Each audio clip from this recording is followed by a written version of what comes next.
Baik, Assalamualaikum warahmatullahi wabarakatuh. Selamat pagi, siang, sore, malam, tergantung di mana Anda berada ya, kapan Anda menonton video ini. Ya, hari ini kita akan membahas bab 4 ya, masih dengan sistem informasi akuntansi. Kali ini kita akan membahas tentang siklus proses bisnis pendukung. Ya, yang berisikan proses pemutakhiran di buku besar untuk kemudian diikhtisarkan dalam laporan yang bisa mencerminkan operasional perusahaan.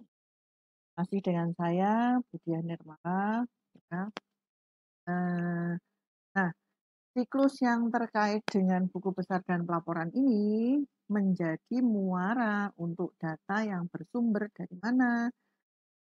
Sumber datanya bisa dari subsistem yang ada di dalam perusahaan. Nah, subsistem-subsistem yang ada di dalam perusahaan ini, di dalam sistem akuntansi perusahaan ini, itu bisa berupa jurnal yang meringkas aktivitas rutin setiap subsistem ya atau siklus tersebut. Jadi semua yang terkait dengan subsistem atau siklus tersebut ya. Kemudian yang kedua yaitu treasurer ya, yaitu pihak yang menyiapkan jurnal berkaitan dengan aktivitas non rutin seperti transaksi dengan kreditur dan investor. Kemudian ada bagian anggaran yang tugasnya adalah menyediakan data terkait dengan nilai anggaran ke sistem informasi akuntansi manajerial. Kemudian ada bagian controller. Nah, bagian controller ini adalah pihak yang menyiapkan jurnal penyesuaian. Nah, informasi-informasi yang dihasilkan dari siklus ini tentunya disyaratkan agar bisa memenuhi kebutuhan pengguna baik internal maupun eksternal. Selain itu, sistem buku besar dan laporannya juga dirancang agar mampu memproduksi laporan baik yang bersifat periodik dan reguler atau yang bersifat non-reguler, yang rutin maupun yang tidak rutin.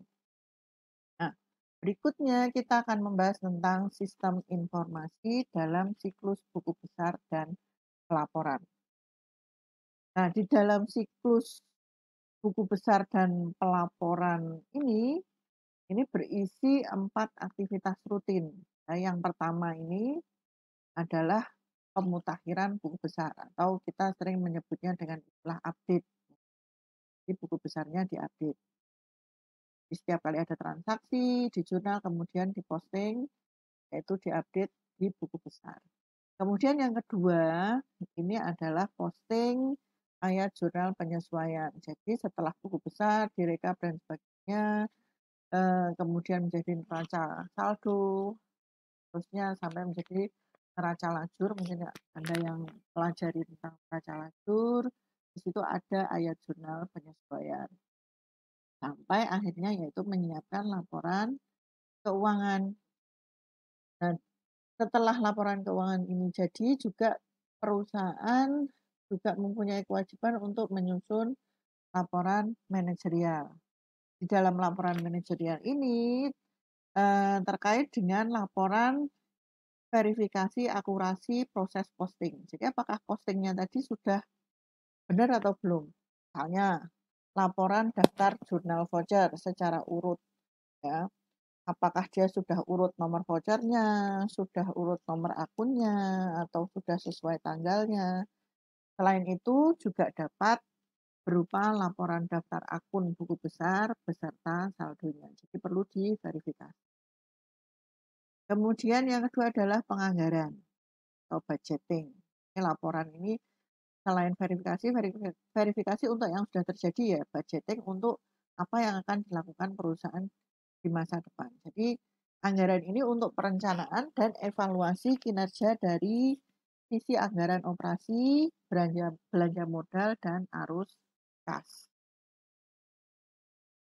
Nah, berikutnya adalah XBRL. Apa itu XBRL? XBRL ini dalam proses pelaporan adalah Extensible Business Reporting Language.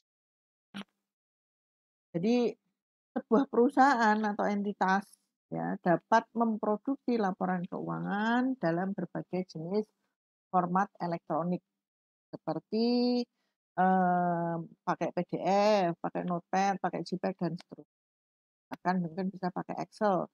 Tapi format ini kan nggak fleksibel dan tidak efisien karena akan membutuhkan usaha tambahan untuk mengubah setiap format menjadi kebutuhan pengguna yang akan melakukan analisis mendalam. Jadi kalau misalnya pakai PDF ya mentok hanya di PDF saja, tapi kita tidak bisa melakukan analisis yang lebih jauh. Sebagai contoh misalnya OJK, BI, BEI ini memiliki persyaratan format yang berbeda dalam mengumpulkan laporan dari perusahaan. Nah, ini kan kalau seperti ini banyak waktu yang terbuang dari sisi perusahaan. Perusahaan harus menyiapkan, oh ini format BI, oh ini format OJK, ini format BEI, kan repot. Nah, biar nggak repot, bagaimana caranya? Dalam contoh yang lain, kadang informasi tersebut bisa bersumber dari mengetik ulang nilai di laporan keuangan yang tadinya format kertas, kemudian di-copy, masukkan ke PDF. Nah, ini kan bisa terjadi ini ya, inakurasi data. Jadi rentan terjadinya kesalahan. Dan ini juga ada validasi manual dan sebagainya. Ini kan banyak permasalahan di sini. Kemudian dari sisi informasi, ya, eh, kalau isi dari informasinya itu dibuat terstandar. Diharapkan proses masalah inefisiensi ini dan potensi kesalahan ini bisa dihindari. Perumusan standar data dalam laporan bisnis ini difasilitasi dengan adanya XBRL, ya, Extensible Business Reporting Language. Dia merupakan varian dari XML, ya, Extensible Markup Language. Tapi dia khusus untuk ini tadi, business reporting ini tadi, ya, BR-nya ini. Nah, agar sebuah laporan keuangan itu bisa terbaca secara standar ya oleh teknologi XBRL, maka perlu dilakukan proses tagging, pemberian tag untuk setiap item seperti HTML tag. Nah, tag ini berisi nama yang mewakili line item di laporan keuangan. Selain nama juga terdapat informasi lain di tag seperti tahunnya, kapan, kemudian satuan ukurnya pakai apa ya. Kemudian hal lain yang dianggap mewakili data yang dilaporkan. Nah, nanti kalau misalnya Anda jadi akuntan, nggak perlu repot nulis sendiri XBRL-nya, tapi sudah ada software-software yang dikembangkan khusus untuk membuat kode XBRL ini dengan cara yang lebih. Nah, XBRL ini diharapkan mampu memberi manfaat pada perusahaan atau pada entitas perusahaan ya, terutama berupa terciptanya laporan keuangan secara tepat. Datanya ini bisa akurat, validasinya otomatis, dan lebih efisien. Tepat waktu dalam format yang biasa dipakai oleh siapapun, mau siapa yang pakai, mau pihak internal, eksternal, mau OJK, mau BI, mau BEI, ya, siapapun bisa pakai. Jadi dari sisi pengguna nggak repot lagi melakukan proses mengetik kembali secara manual data laporan keuangan yang mereka terima dalam format yang tidak sesuai dengan alat analisa. Intinya ini nggak repot lah. Nah, berikutnya adalah ancaman dan pengendalian yang diterapkan dalam siklus buku besar dan pelaporan. Nah, kalau yang bagian ini kita akan analisis apakah perusahaan perlu mewaspadai adanya penyimpangan dan bahaya yang terjadi pada proses pemutakhiran buku besar dan pelaporan. Jadi ini dua hal ini sangat mungkin terjadi, ya, ancaman dan pengendalian ini. Penyimpangan atau bahaya ini dapat terjadi secara umum, misalnya karena perusahaan tidak memiliki data induk kode akun yang akurat dan dijaga dengan baik, sehingga rentan mengalami error. Kalau error nggak sengaja ya, dan irregularities kalau misalnya ada yang berusaha melakukan fraud dan sebagainya, atau karena data induk disabotase oleh pengguna yang tidak berwenang, tidak terotorisasi. Nah, selain itu, bahaya juga bisa terjadi karena apa? Misalnya pegawai perusahaan yang bertanggung jawab dengan updating buku besar tadi tidak memiliki pengetahuan yang cukup atas proses pelaporan keuangan dan pemahaman atas standar akuntansi. Jadi kadang-kadang kan yang perusahaan ya kita nggak tahu apakah bagian akuntansinya itu betul-betul qualified atau jangan-jangan saudaranya, ya bos. Nah, kondisi ini bisa mengakibatkan nilai pemutakhiran dan laporan menjadi tidak tepat. Contohnya, misalnya ancaman, contoh ancaman. Ancaman salah update buku besar. Jadi salah saat pemutakhiran buku besar atau saat membuat laporan.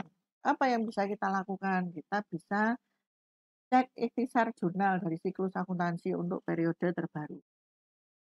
Atau bisa rekonsiliasi, dicocokkan antar rekening terkait dengan pihak internal, antar internal maupun internal dengan eksternal. Kemudian kita bisa melakukan jejak audit, audit trail. Kalau misalnya ayat jurnalnya tidak rutin dari treasurer atau controller, kita bisa melakukan validity check untuk memeriksa nomor akun di buku besar. Kemudian bisa field check, ya, validity. Kemudian bisa field check. Kemudian bisa zero balance check. Ini zero balance ini standar lah kalau mahasiswa akuntansi. Kalau nggak balance pasti salah, kalau balance belum tentu benar. Jadi harus dipastikan debit kreditnya sama.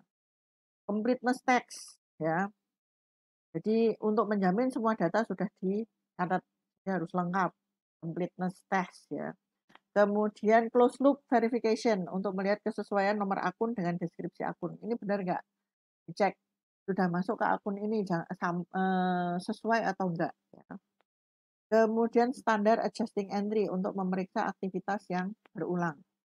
Jadi kan kita namanya perusahaan ya melakukan aktivitas yang sama berulang-ulang, apakah sudah sesuai atau belum. Kemudian sign check untuk memeriksa saldo buku besar dan ranturan total untuk memverifikasi akurasi pemrosesan batch.